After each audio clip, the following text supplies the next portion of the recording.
I still remember the exact moment my son shouted those words at me. The air felt heavy in the living room, and the sunlight from the window fell across his face in a way that made him look like a stranger. He pointed at my suitcases and raised his voice so loudly that even the neighbor's dog began to bark. "If you do not want to go to a nursing home, pack your bags and get out of my house." He said it without hesitation and without shame. His wife stood behind him with her arms crossed, clearly satisfied with the scene. They both looked at me as if I were a burden instead of the woman who gave them everything. For a moment I could not speak. I simply stared at my son, wondering when exactly he had lost his heart. I wondered when gratitude had turned into resentment, and when love had turned into obligation. For years I helped them. I paid their debts when they were drowning. I took care of their children when they wanted to travel. I cooked, cleaned, and stayed silent even when they raised their voices at me. I swallowed insults because I believed family held more value than pride. But that day something inside me shifted. Did not break. It awakened. I kept my expression calm even though my chest felt tight. I did not argue. I did not cry. I simply nodded and began folding my clothes slowly and carefully. My son watched me, waiting for me to beg or plead or make excuses. But I did not. I placed my dresses into the suitcase with quiet precision. I closed it and stood straight. My son blinked, confused by my silence. He expected a scene. He expected tears. Instead, he saw a woman who no longer feared losing a home that was not hers to begin with. He stepped closer and spoke with a mocking tone. "So you are really leaving? After everything we did for you?" I looked at him with a small, polite smile. "You made your wishes clear. I will not stay where I am not wanted." His wife smirked, satisfied with her victory. "But we need our space. We cannot babysit you forever." The word babysit hit me harder than the rest. I was not a burden. I had supported them through financial disasters and emotional storms. Yet they treated me like an object to be stored away when inconvenient. I zipped my suitcase fully, then placed my purse gently on top. My son sighed dramatically. "Do not expect me to pay for a taxi. Figure it out." I nodded again. "You do not have to worry. I already made arrangements." He frowned. "What arrangements?" But I did not answer. I simply walked to the door with calm, steady steps while his wife whispered something smug behind me. Inside I felt a strange mixture of sadness and clarity. Sadness because the boy I raised had forgotten who he came from. Clarity because I finally saw the truth. He never truly knew me. He never asked about my past. He never wondered what I had accomplished before dedicating my life to him. He never cared to understand who I was before motherhood swallowed every part of me. 1 hour later, as they sat on the sofa watching television, a long black limousine turned into the driveway. The engine was quiet but powerful. The polished exterior reflected the sunlight like a mirror, and the tinted windows made it impossible to see inside. My son sat up straight, his brows furrowed. He looked outside, then at his wife. "Were you expecting someone?" She shook her head, confused. The limousine stopped directly in front of the door. The driver stepped out wearing a formal suit and white gloves. He walked to my son's porch with deliberate steps and knocked on the door. My son opened it, irritated. "Can I help you?" The driver did not blink. "I am here for Senora Helena. Is she ready?" My son stared, speechless. His wife stepped behind him, her jaw dropping. The driver continued. "The car is prepared for her. The hotel suite has been arranged. And the board is waiting for her arrival." My son turned pale. "Board? What board?" The driver replied calmly. "The foundation board. She is expected this afternoon." My son looked at me, who was now standing behind him at the entrance holding my suitcase. His expression twisted between confusion, disbelief, and something else he had not felt toward me in years. Respect. Or at least the beginning of it.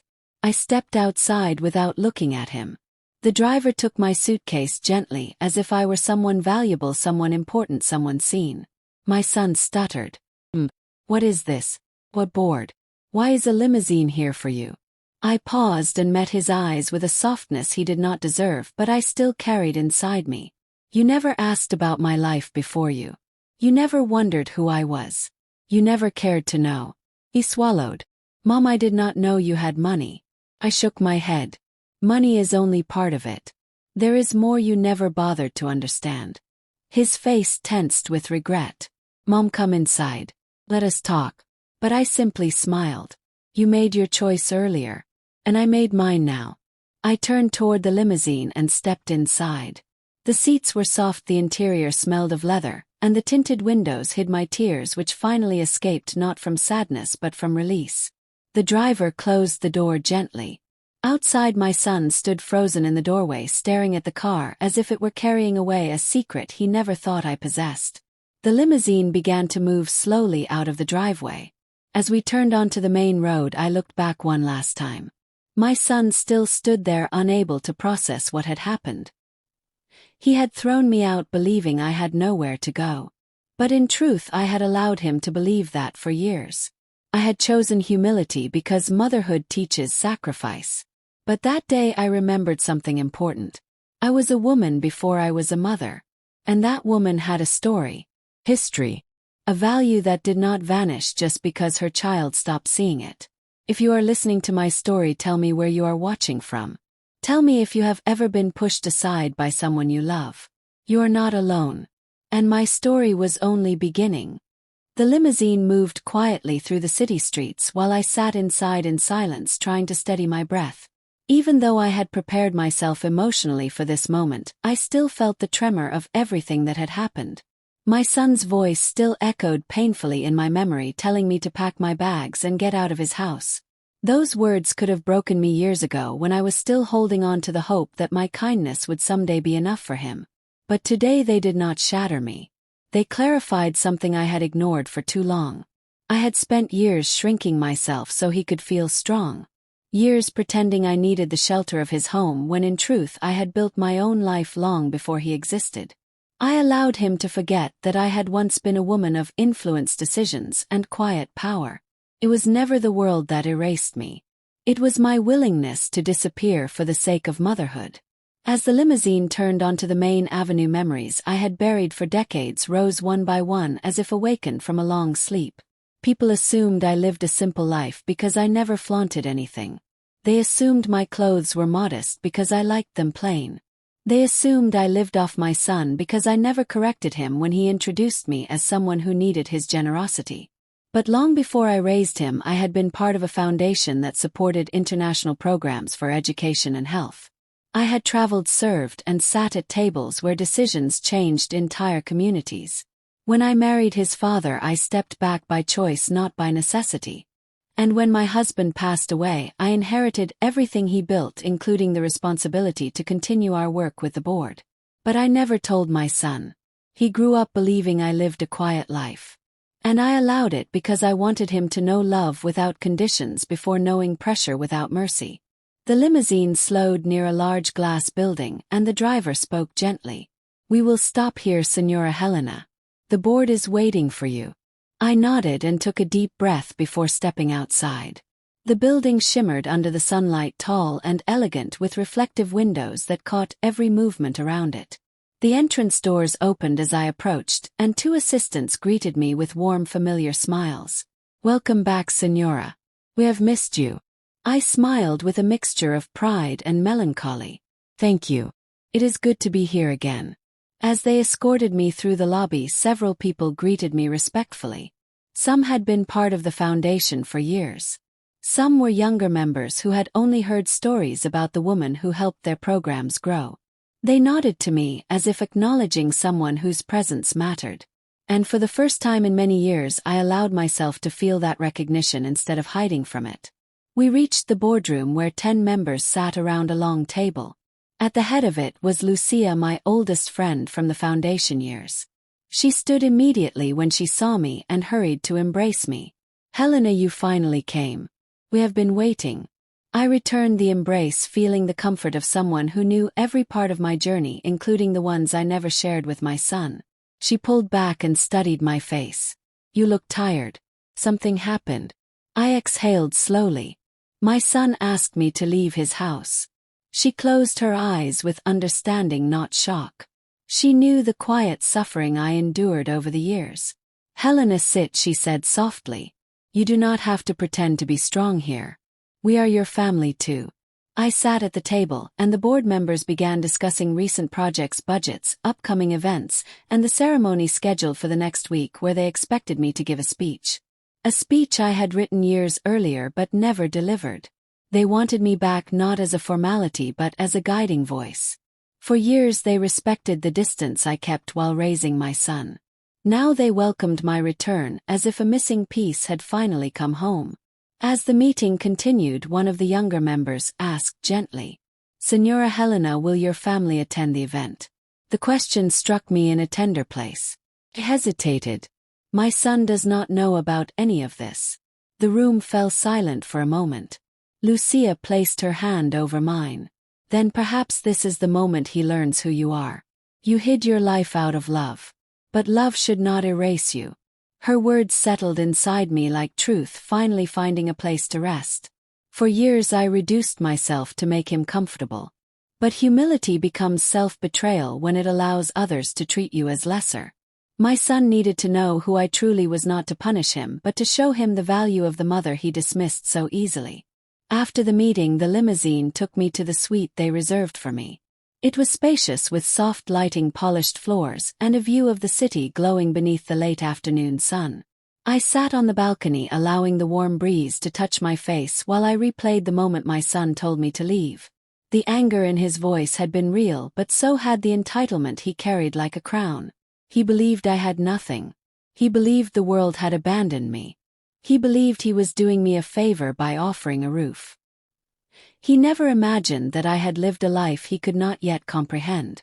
A life I sacrificed for him. As night fell, I received a message on my phone from an unknown number telling me the limousine would return in the morning to take me to the foundation headquarters for a small press event. They wanted to announce my official return. My chest tightened. This was not the life my son imagined I had, but it was mine long before he judged me. I sat on the bed and whispered to myself, he will learn. Not through revenge. Not through anger. But through truth. He will finally understand the woman he threw out was never helpless. She simply chose silence. The next morning the limousine arrived exactly on time. As I stepped inside, I felt a strange mixture of calm and anticipation. Today would be important. Not only for the foundation but for the quiet part of me that had remained hidden for too long. I looked out the window at the passing streets and wondered whether my son had already realized what he had lost. Whether he regretted the words he had spoken. Whether he had seen the limousine return for me and questioned everything he thought he knew. He would soon. Very soon. And fate had already started moving toward him. The limousine ride to the foundation headquarters felt different that morning. The city outside the window seemed sharper, as if every building and every movement carried a new meaning. I watched the streets pass by, knowing that somewhere across town my son was waking up to an empty house, confused by my absence, and even more confused by the limousine he saw the day before.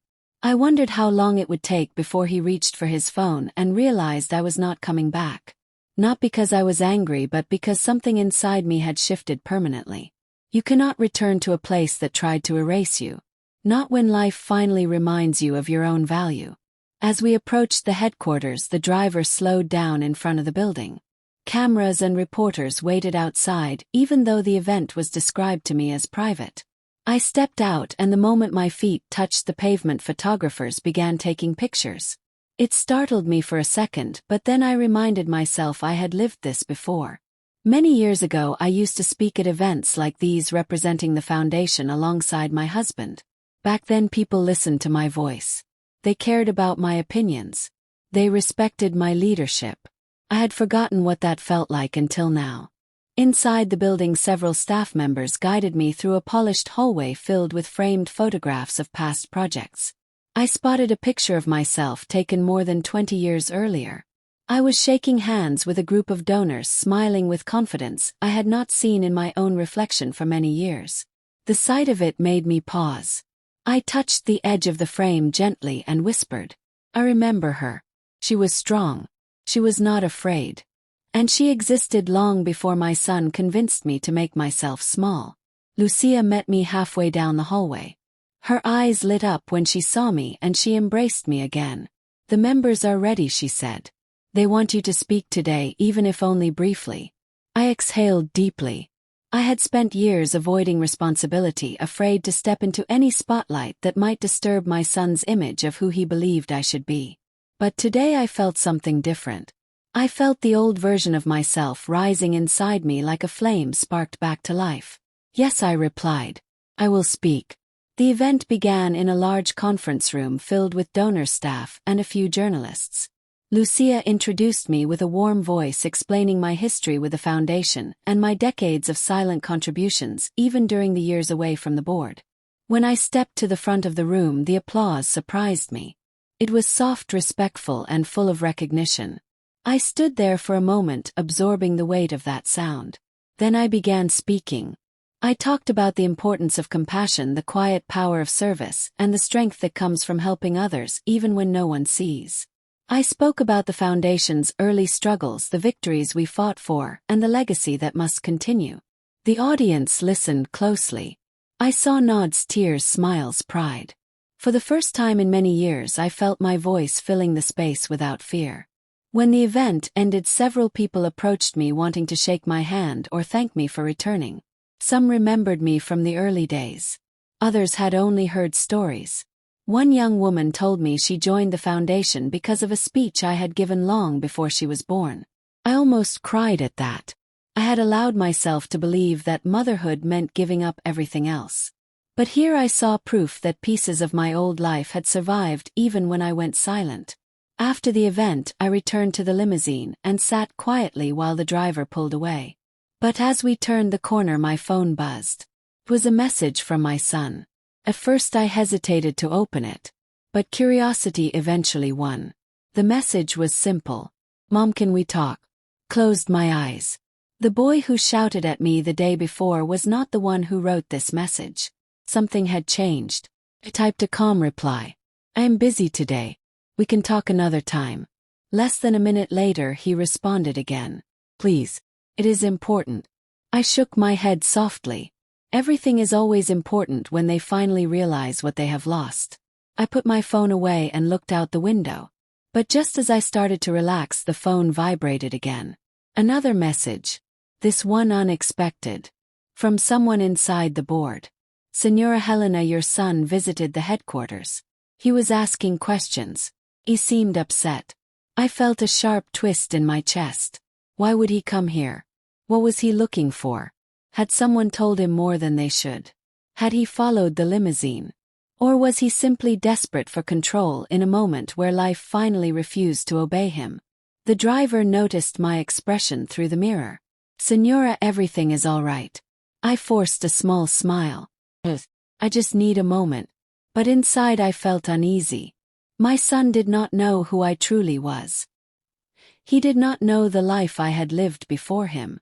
He did not know the influence I carried in the foundation or the resources under my name. He thought losing me was losing a caretaker. He did not realize losing me meant losing the one person who had protected him from the consequences of his own arrogance for years. The limousine arrived at the hotel and the driver helped me out. As I walked to the elevator, I caught myself glancing over my shoulder. Not from fear but from instinct. When someone feels entitled to you, they rarely accept your departure quietly. I entered my suite and placed my purse on the table. The silence felt heavier than before. I looked out the window at the city and whispered, "I hope you are ready, my son. Because the truth is coming." I made myself tea and sat on the sofa. I replayed the moment he shouted at me, sending me away like a stranger. The pain was still there, but it had changed shape. It was no longer a wound. It was a reminder. A reminder of everything I had survived to become the woman I once was and the woman I was becoming again. But then I heard a sound from the hallway. Light footsteps approaching. Knock on the door. My heart skipped. 3 slow knocks. Not hesitant. Not aggressive. Familiar. I walked to the door and opened it carefully. My son stood there. His shoulders slumped. His eyes red. His face pale. But what frightened me was not that he found me. It was the expression he wore. Fear. Real fear. He looked at me as if the world had collapsed under his feet and said in a trembling voice, "Mom, we need to talk right now. It is about you. And about who you really are." I stared at him, unable to speak. He swallowed hard. "Someone told me everything." After the man walked out of the study, a tense silence settled over the room. Daniel sat with his elbows on his knees, his hands pressed against his forehead. He looked like someone who had stepped into a world he never knew existed.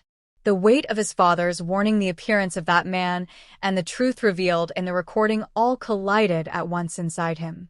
I watched him, carefully giving him space to breathe, but staying close enough for him to feel he was not alone. Elena stood near the door, unsure if she should leave or stay. Fear flickered in her eyes because she sensed something dark and dangerous had entered their lives. Daniel lifted his head slowly and looked at me. His voice was quiet. "Mom, I need to know everything. I need to understand what my father got himself into before he died." I nodded. There was no turning back now. The truth had been set in motion, and there was no safe place to hide anymore. We sat together on the floor where the walls felt close and the air heavy with secrets long buried. I began from the beginning. Your father joined that organization because he believed in helping people. He thought he had found a place where he could use his skills for good. But behind the public image were people using charity as a facade to move money to private accounts. Your father noticed inconsistencies, and when he asked questions, they told him to keep quiet. At first, he believed it was a misunderstanding. But when he found documents proving their manipulation, he confronted them. That confrontation was the moment everything changed. He came home frightened that night, and he told me someone from the group tried to intimidate him. Daniel clenched his jaw. "The man who was here earlier." I nodded. "He was one of the leaders. Your father trusted him until the day he realized they were using him to maintain the illusion of honesty. When he confronted them, that man told him that exposing the truth would destroy us. They knew where we lived. They knew your school. They knew everything. Your father carried that fear alone. He didn't want you to see him unstable or weak, so he kept it inside until it consumed him." Daniel stared at the floor. "I never knew he was scared. I thought he was strong and distant because of you." I shook my head gently. "He was strong, but he was terrified. He thought staying silent would keep us safe. But it destroyed him inside. The stress weakened his heart. The pressure broke him. He died carrying a weight no one should ever carry alone." Daniel closed his eyes. His breathing grew uneven as the truth settled through him. Then he opened them again and asked a question that made my heart tighten. "Why did the man come here today?" I hesitated because I had asked myself the same question from the moment he appeared. "I don't know for certain," I said. "But I do know this. He didn't come out of kindness. He didn't come to congratulate you. He came because the truth has surfaced. And he wants to control the narrative before it spreads." Daniel stood up and paced across the room. Each step was heavy with panic and confusion. "This is my wedding week," he muttered. "Why would anyone bring danger into my life now?" I watched him walk in circles, and I spoke softly. "Because the timing is not about you, Daniel. It is about what your father left behind. His message reached you. And as soon as you listened, the story changed. That man knows it." Daniel stopped walking and looked at me. "Mom, what was my father protecting us from? What did he see that was so dangerous?" I felt the old fear rise again, the fear that had lived inside me for years, even after I convinced myself the danger had passed. "There were things he discovered," I said quietly. "Things he never wrote down because he was afraid the evidence might be found. People using charity to move illegal money. People hiding criminal acts behind good intentions. And your father realized their reach was wider than he thought. When he tried to step away, they made it clear that silence was his only option." Daniel rubbed his face with both hands. "Why didn't you call the police?" I met his eyes. "Your father did. But the officer he trusted was already working with them. After that, he believed any attempt to expose the truth would only make things worse. And after your father died, I made the decision to protect you by staying quiet." Daniel looked at me with hurt in his eyes. "You protected me by letting me blame you. By letting me hate you." I swallowed hard. "Yes. Because if I had forced the truth onto you when you were angry, it would have pushed you deeper into the arms of people who are not safe. Daniel shook his head slowly, tears gathering in his eyes. Mom, I never knew. I thought you were the enemy. I thought you controlled everything. His voice broke. I am so ashamed. I reached for his hand. Shame is part of growth. What matters is that you are seeing the truth now. And we will face whatever comes next together. Elena stepped forward cautiously. What do we do now? She asked. Her voice trembled. Daniel looked at her, unsure how to answer. I spoke instead. The first thing we do is stay calm. Panic will only cloud our thinking. The second thing is we maintain distance from anyone connected to that man. No messages, no calls, no explanations. Daniel nodded, though fear still lingered in his eyes. Then he asked the question I had hoped he wouldn't ask, not yet. Mom, why did Dad say in the recording that he made a choice that caused his death? My breath caught. I remembered that line clearly. His father had said his death was the result of a choice he made. A choice that was never fully explained. I hesitated because this part of the truth was darker than everything that came before. Daniel watched me closely. Mom, what choice was he talking about? I took a slow breath. Your father chose to protect someone. Someone he believed was in immediate danger because of what he discovered. Someone the organization wanted to silence. Daniel blinked. Who? Who was he protecting? I answered quietly. A witness. Someone who knew what was happening. Someone who trusted your father when things spiraled out of control. He hid that person, gave them a safe place. And the organization found out. That was when everything escalated. They pressured him, followed him, threatened him. And when he refused to give in, his health deteriorated rapidly. Daniel stared at me, stunned. I never knew any of this. I nodded. You were a child. He wanted to keep your world safe. He wanted you to grow up without the weight of adult danger. Daniel lowered his voice. Is the witness still alive? I hesitated again. I don't know. After your father died, that person vanished without a trace. The room felt colder now as the truth continued to expand around us. Daniel sat back down, breathing deeply. This is too much, he whispered. But I need to know. I placed a hand on his shoulder. Then we will uncover it step by step. You are not alone in this, Daniel. That was when Daniel's phone vibrated on the floor. He picked it up and stared at the screen. His eyes widened with fear.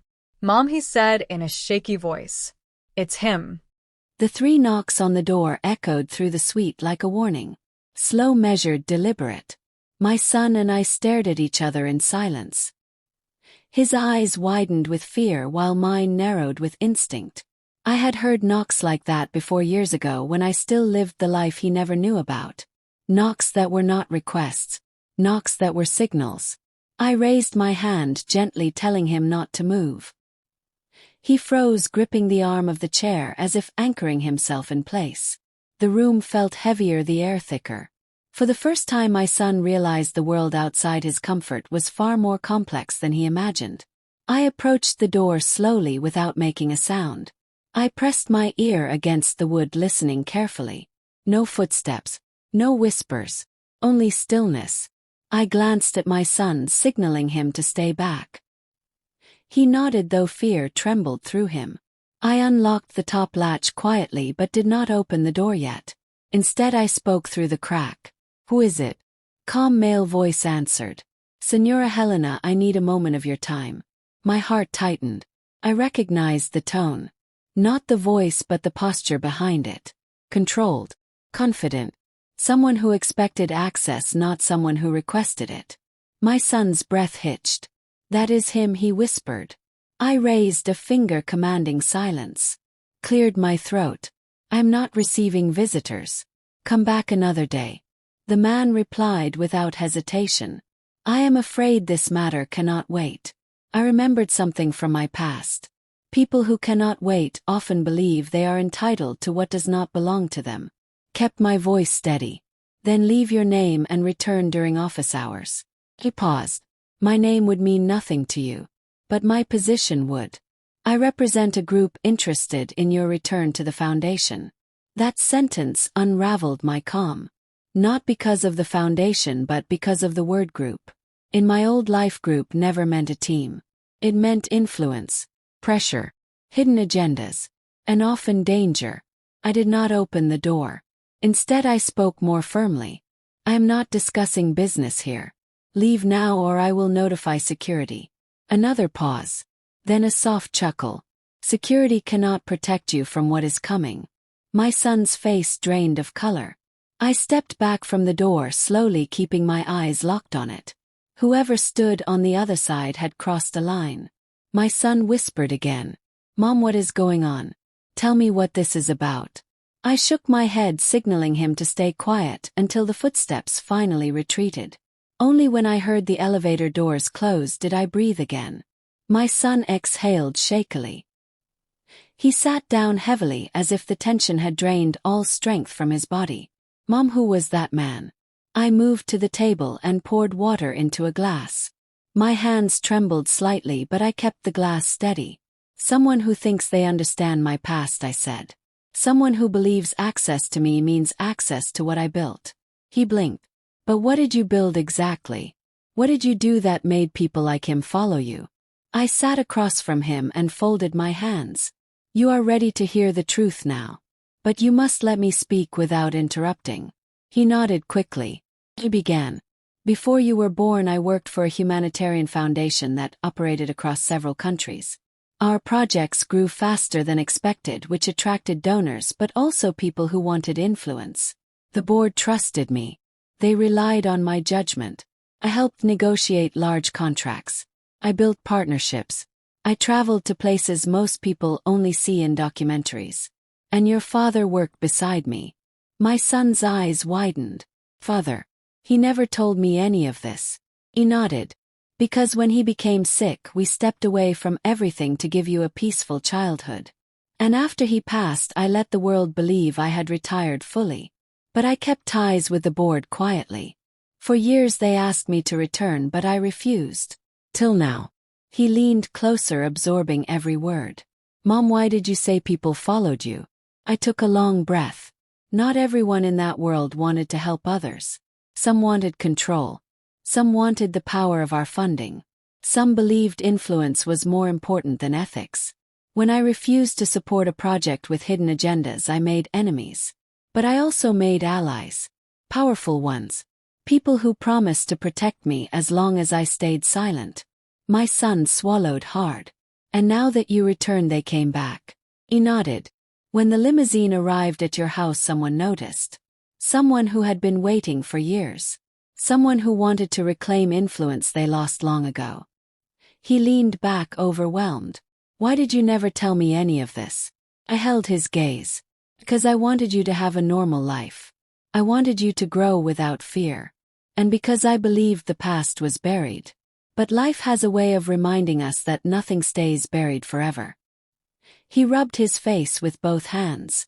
Mom, I am sorry, he whispered. I did not know who you were. I did not know who I pushed out of my house. I touched his arm gently. You pushed your mother out. Not the woman the world sees. And that pain is separate from everything else. He looked down, ashamed. Then something unexpected happened. He whispered, I want to fix this. Tell me how. Tell me what I can do. But his desire to help came too late. The past had already shifted back into motion. And there were things he could not undo. Before I could respond, my phone vibrated. Message. Unknown number. I opened it slowly. We need to talk. It is urgent. It was from Lucia. My heart pounded. I called her immediately. She answered on the first ring, her voice rushed and tense. Helena, where are you? I swallowed. The hotel. She exhaled sharply. Someone came to the foundation today. Asking for you. Demanding access to your records.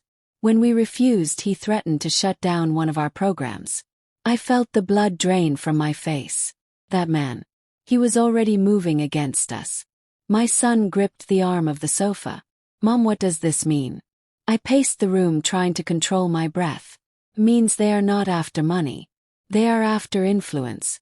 They want control of decisions. And they think they can pressure me into returning to their side.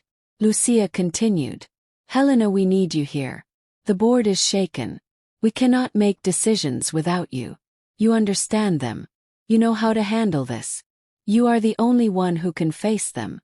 My son stared at me in disbelief. Mom, are they serious? They expect you to fix this. He nodded. 'Cause they know I have done it before. I ended the call and sat on the edge of the bed. My son approached slowly, as if afraid of breaking whatever fragile strength I had left. Mom, what are you going to do? I looked up at him, and for the first time he saw the woman I used to be. Said he, unafraid. I am going to the foundation. And I am going to face them. He shook his head. Well, let me go with you. I reached for his hand. This is not your world. Never was. But he tightened his grip. Maybe. But you are my mother. And I will not let you walk into danger alone. I studied his face and saw something I had not seen in years. Love. Real love. Not convenience. Not obligation. Love that rises when fear strips away pride. I nodded slowly. All right. But you must follow my lead.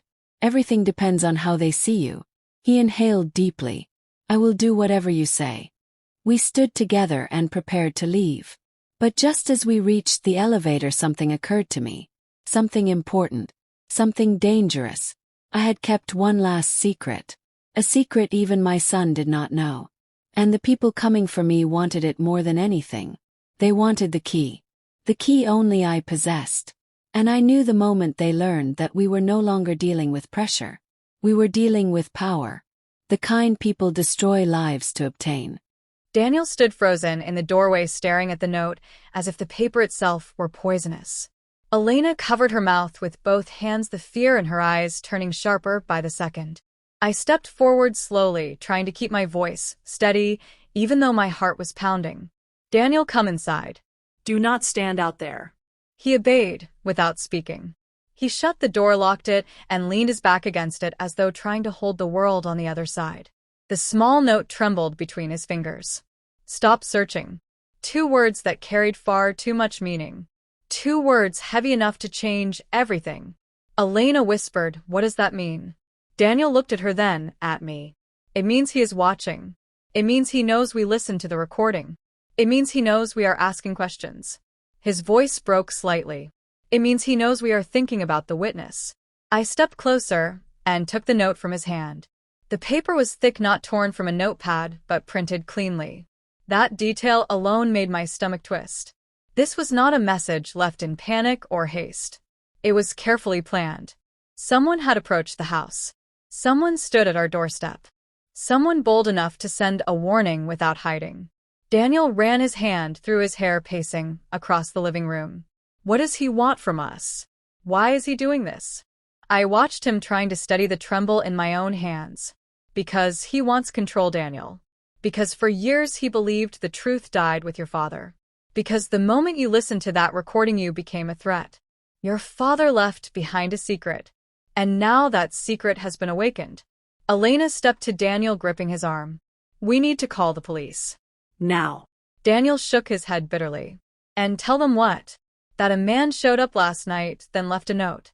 That my father warned us 20 years ago. They will think we're losing our minds. And even if they believed us, it wouldn't matter. The people involved had influence back then. Who knows how many still do? I placed a hand on his shoulder. Daniel, listen to me. Fear is what gives men like him power. If he sees fear, he will push harder. If he sees panic, he will escalate. But if he sees clarity, courage, and unity, he will hesitate. Daniel sat on the sofa, burying his face in his hands. I am trying, Mom, but everything feels upside down. Yesterday, I thought my biggest problem was whether the band played the wrong song. Now we have someone from Dad's past threatening us. I sat next to him. The truth has a way of breaking what is fragile, so it can reveal what is real. Daniel lifted his head, slowly meeting my eyes. Mom, who was the witness? Who was Dad protecting? I hesitated because the truth was tangled and uncertain. Your father never gave a name. He believed that if he kept the identity hidden even from me, it would protect us. Daniel took a deep breath. Then we need to find out who that person was. That's the only way to understand why Dad risked everything. I nodded. Then we begin with what we know. He thought for a moment. Dad mentioned that the witness was someone vulnerable, someone who trusted him, someone who was afraid. I added someone who had information valuable enough to put them in danger. Daniel looked at the floor, lost in thought. He stood and walked to the cabinet where the wedding gifts were still piled. He opened a drawer and removed a small box. Inside were the documents and old photos he had kept from his childhood. Maybe something here will tell us something, he murmured. He placed them on the table, and together we sorted through the pieces of his past. Photos of his father smiling. Documents from his old job. Letters. Cards. Nothing at first seemed unusual. Then Daniel pulled out an old envelope with his father's handwriting on it. The paper was yellowed with age. The envelope had never been opened. I felt my breath tighten. Mom, he whispered, why is this sealed? I stared at the handwriting. I don't know, Daniel. Maybe he hid it. Maybe he planned to give it to you, but never had the chance. Daniel carefully opened the envelope and pulled out a folded sheet of paper. There were only 2 lines written on it. If anything happens, look for the one who left first. Trust them. They know the truth. Daniel looked at me confused. Who left first? My heart raced. I remembered someone. A woman who worked with his father. Quiet. Kind. Always nervous. She disappeared a few days before Daniel's father collapsed. I whispered her name. Rebecca. Daniel lifted his head. Rebecca. Who was she? Someone your father respected deeply. Someone who was afraid. Someone who vanished without explanation. Daniel stood suddenly. Then she was the witness. She must have been. His voice carried a spark of hope and fear. If she is alive, she might know everything. Elena approached slowly. But how do we find her after all these years? Daniel looked determined. We start with what we know. We check old records, old addresses, anything. I nodded. But we must be careful. If that man learns we are searching for her, he will escalate. Daniel sat again, rubbing his forehead. Mom, what if the note means he already knows? I looked down at the small piece of paper. He knows we're thinking. But he doesn't know what we know. He doesn't know about Rebecca's letter. He doesn't know that your father left a clue. That gives us time. Daniel nodded slowly, but fear lingered in his eyes. Elena touched his arm. We will get through this. Daniel whispered, I hope so. But before we could speak further, the tone of the house shifted. A loud knock echoed at the door. Not gentle. Firm. Demanding. All 3 of us stiffened. Daniel whispered, did he come back? I shook my head. Too bold, too soon.